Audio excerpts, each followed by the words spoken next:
శ్రీ హనుమాను గురుదేవులు నాయద పలికిన సీతారామ కథ నే పలికెద సీతారామ కథ.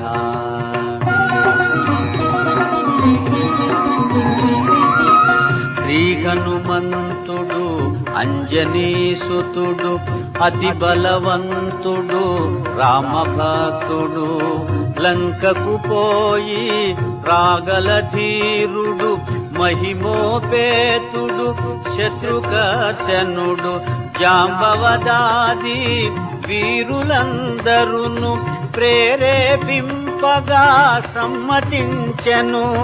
లంకేశ్వరుడు అపహరించిన జానకీ మాత జాడ తెలిసి కొన్నా.